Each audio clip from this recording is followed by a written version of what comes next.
Il est minuit à Dijon. Nous sommes au QG d'une unité d'élite, l'antenne du GIGN en Bourgogne. Ces gendarmes de choc s'attaquent à une grosse intervention. Venez tous.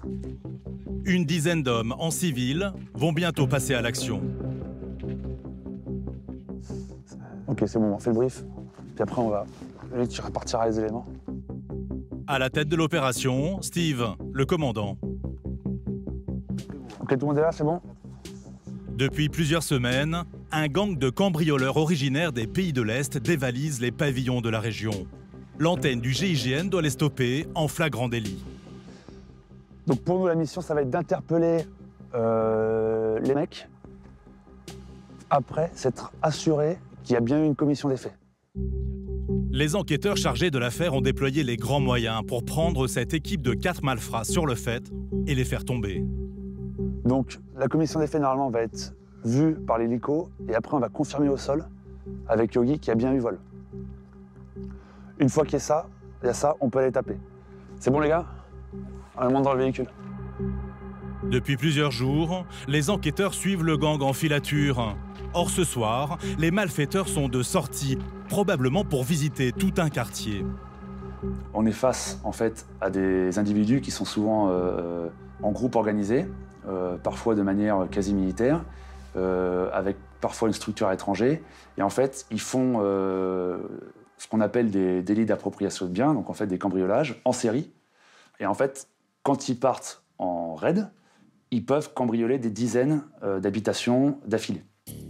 Malgré leur métier, ces gendarmes d'élite vont affronter des malfaiteurs chevronnés.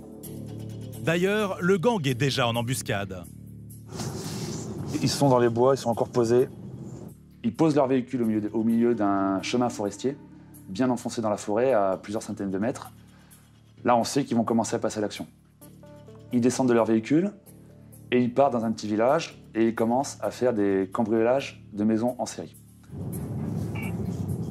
Cachés en lisière de forêt, les cambrioleurs s'apprêtent à dévaliser un quartier pavillonnaire.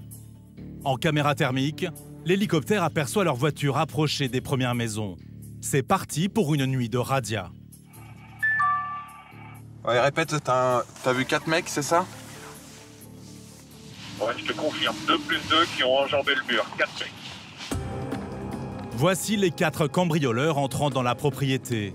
Loin de se douter que les gendarmes sont à 2 pas, dans l'obscurité. On est environ à 400 mètres, hein. 400 mètres de l'entrée du... Ouais, nous c'est pareil. De l'entrée du chemin. Nous on est à 200 mètres, hein. On est dans l'axe, nous. On sait sur ces individus qu'il n'y a pas une dangerosité en termes d'armement. Souvent, on n'est pas confronté à ce type de risque. En revanche, on a des individus qui sont très mobiles, souvent avec des véhicules volés, et qui n'hésitent pas à foncer sur les forces de l'ordre pour s'enfuir. En quelques minutes, l'équipe de voleurs ressort d'une première maison, les bras chargés. Le dernier, il avait peut-être des trucs dans les mains parce qu'il a failli se casser la gueule dans le champ, donc à voir. Ouais, c'est possible qu'il ait caché des choses au début de la rue. Hein. Ouais, c'est ça, faut les... C'est parfait, c'est justement ce qu'on allait te demander, c'est d'essayer de trouver un endroit où ils cachent le matériel. Les cambrioleurs sont pris en flagrant délit. Steve resserre le dispositif. Donc pour moi, on est sur un vert engagement. On va considérer qu'ils sont passés à l'acte. D'autant que les cambrioleurs s'apprêtent à fracturer un deuxième pavillon. Les collègues de Steve, tapis dans la nuit, les voient approcher. Chut, ça arrive, ça arrive, ça arrive. Ils sont là. Ils sont là. Après des semaines de filature, c'est peut-être la seule chance à saisir pour cette unité hors norme. Attends, je suis en train de chercher, je t'envoie une photo si j'arrive à trouver. Ouais.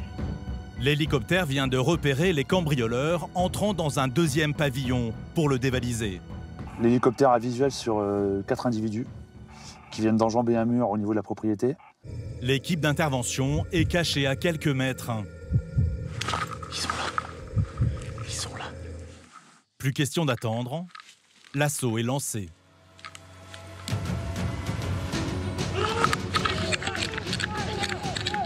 À terre, à terre. Ouais, stop. Viens là, je te tire. Au sol, passe à la tête. T'es mort. Les cambrioleurs n'ont rien vu venir. Ta main dans ton dos. Ah, ici. Ah, ici. OK, il y en a 2 là-bas. OK, les 4 individus sont là. La priorité de Steve, s'assurer qu'aucun membre du gang n'a réussi à s'enfuir. Combien de dégâts? 4. Il y a les 4? C'est bon, on a tout. Après des semaines d'enquête, les cambrioleurs sont tombés dans le piège. T'as quoi sur toi? 2 clés de bagnole, tablette. Ce soir encore, la bande s'apprêtait à rafler un sacré butin en écumant les villas du quartier. Alors qu'est-ce qu'on a trouvé au final? On a fait le bilan ou pas? Il y a un sac à main qui appartient à une dame, une pochette qui appartient à un jeune, apparemment, plus le matos qui est dans le fossé là-bas, pour l'instant. Ok. Effectivement, un peu plus loin, les gendarmes découvrent le reste des objets plutôt surprenants que le gang a raflés dans la première maison. Des tronçonneuses, des trucs genre groupe électrogène, voilà, du matériel de bricolage. Ce qui était non transportable dans l'immédiat, qu'ils ont planqué. Ils comptaient revenir avec le véhicule pour charger. Les 4 malfaiteurs n'ont pas perdu de temps. En moyenne, un cambriolage par des professionnels prend 3 minutes, pas plus. Sur eux, on a quand même des bijoux, de la tablette et voilà. L'outillage bien planqué pour récupérer un peu plus tard. On voit que c'est des habitués. Ah, mais c'est des professionnels, carrément. Il n'y a pas de hasard, là. Ce soir, les gendarmes d'élite ont brusquement stoppé leur route. Remis à la justice, les cambrioleurs risquent jusqu'à 3 ans de prison et 45 000 € d'amende. Oh, c'est bien, c'est nickel. Mais les gars, on a fait la probe, on a enjambé les ruisseaux, monté les barbelés 3 fois. Ouais, c'est bien. Merci pour le boulot. Depuis, les 4 membres du gang attendent d'être jugés. Mais d'autres bandes sévissent toujours. En moyenne, on compte plus de 20 cambriolages par jour, rien qu'en Bourgogne.